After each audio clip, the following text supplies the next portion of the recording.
Welcome to the Horse Connection podcast with Natasha Albert and Emma Beasley, where we will be exploring how we can create harmonious partnerships with horses. We'll chat about building our emotional intelligence and practicing holistic horsemanship with horses as our guides. So if you're looking for authentic connection to yourself and horses, this is the place for you. Let's get started.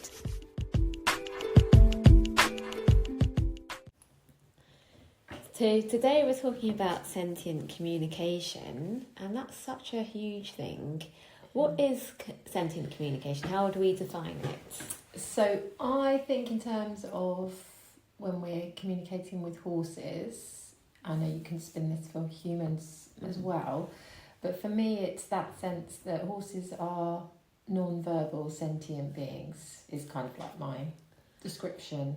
So that the communication with them has to be respectful of and taking account of the fact that you have those non-verbal cues. And when you watch them in the wild or a semi-wild situation, you can kind of see how many different conversations are happening without a word being spoken. And it's so amazing. Yeah. You know, it's such a fascinating thing to watch. And I think sentient for me also goes into like the feeling space of communication, and you know, the importance of feeling, the importance of body language, breath, heart, gut instincts, and you know why feelings are important, the non-verbal dialogue between horses and us, and also between, you know, people as well. Yeah, definitely. I think for me, one of the biggest things that I've found really interesting is the idea of the fight-flight system and the nervous system. And when you watch horses naturally, just sort of bringing this back into when we're working with horses and training with horses, is that sense that actually they're not always driving each other. They're not always sending, you know, those kind of sending them away or anything. They're fleeting moments when, you know, one horse might just drive another horse away from a patch of grass or a patch of hay, for example, and it's seconds and it's done, and then they relax and they release, and the release is almost the bit that allows them to then come back. That's the important part as well for me when I notice horses, and also with each other in exchanges. It's like the acknowledgement that you've, you know, had a conversation and it's been fulfilled and it's kind of come to a close, rather than if it's open-ended, it's, you know, and goes on, it's confusing and you're not sure where you are with that person, are you? 100%. And also being committed to, you know, what are you asking? What are you in conversation with? What dialogue are you involved with? And sometimes it can be really confusing with horses, you know, people just asking them to move without really having a clear idea. You know, what's the purpose of this? Yeah. You know, what are we trying to achieve? And even if it's like fun or play or a goal, just getting that really clear so it really kind of embodies into the horse. Yes. And embodies into yourself. Yeah. It's having an intention, isn't it, I think? Because, and I say this a lot when I'm coaching people, is, you know, if you're going into an arena, for example, have a real clear, and your plan might change, so don't have like I'm going to do this, but just have an intention of, I would like to, you know, do this particular exercise. It means something, doesn't it? It's integrity. It's the integrity behind our communication, and, you know, going into the like body language, and like breath's a big one, especially with breath's a massive one. It's one, almost like a language in itself, breath, with horses and with us. It's really underrated. Now it's got like fancy labels such as like breath work. You know, but it really is, it's such a it's just the art of being able to regulate your body, self-regulate through breathing, isn't it? And it means so many different things, you know, like how, for me, like when I'm breathing into a stop, or if I'm slowing situations down with my breath, or if I'm motivating and lifting my body up with my breathing, or, you know, it can be like a sign of relaxation, breathing. Sometimes you don't breathe. Sometimes horses it's and like humans learning, don't breathe. Being conscious of when am I holding my breath? There's a horse snorting in joy and fun, and sometimes people do that as well. There's all sorts of different breaths, and it's such a beautiful language that goes into a huge part of sentient communication. Yeah, definitely. And I think when you can learn to sort of almost synthesize your breathing with your horse, and they start to be aware that you're aware of it, that shifts your relationship with them, because obviously that's their mode of communication. So when they start to realise that, you know, I'm asking for a stop through, you know, I know some people do it breathing in, breathing out, but whatever your method of conversation is with your horse, it's lovely when they suddenly start responding and you get that sense, you know, oh, I didn't actually have to say whoa, or it's synchronizing, isn't it? Synchronizing your body movements, and there's so much more communication, and learning the language between you and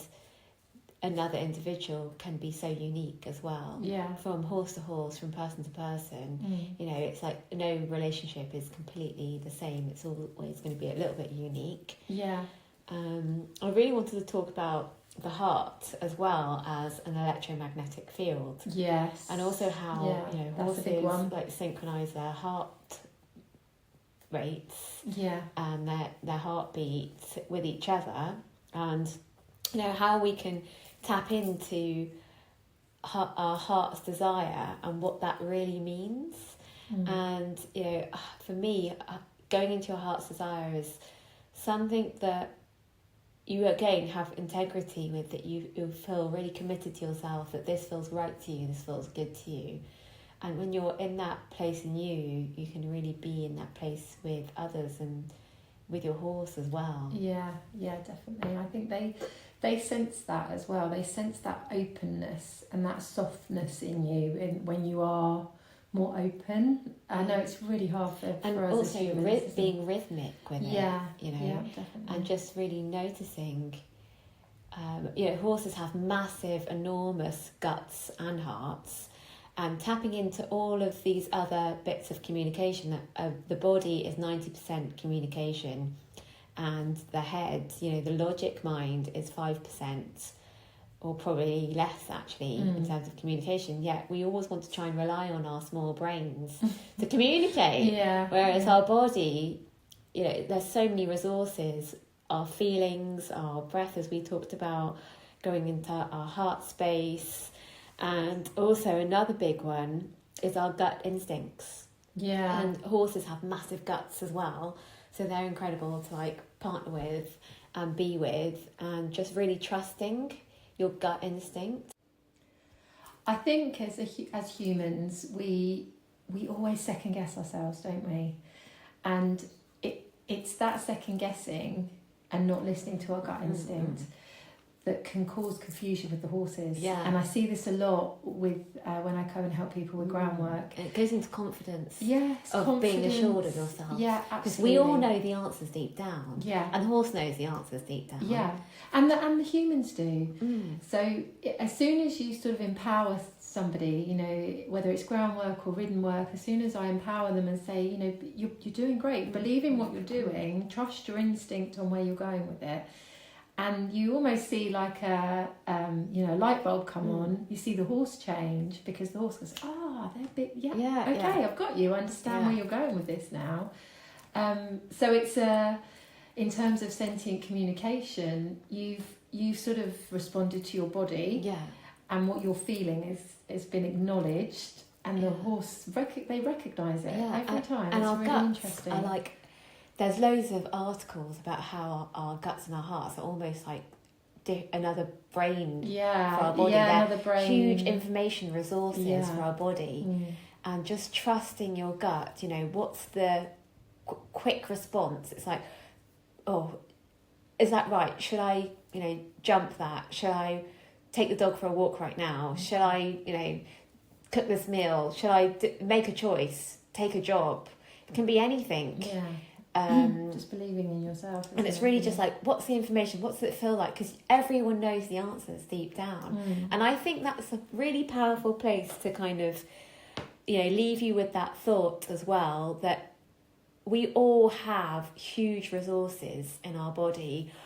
You know, just recapping on breath, heart, guts, feelings, so much more. And I really invite you all just to go into checking in with your bodies and honouring the importance of your own feelings. Yeah, well said.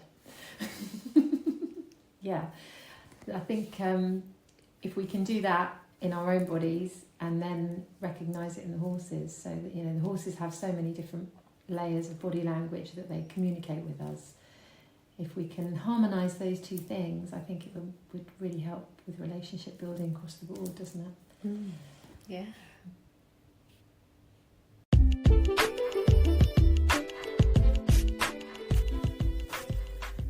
Thank you for listening to the Horse Connection podcast. We've really loved having you here. For ridden and groundwork coaching, connect with Emma on socials at Another Way Equestrian.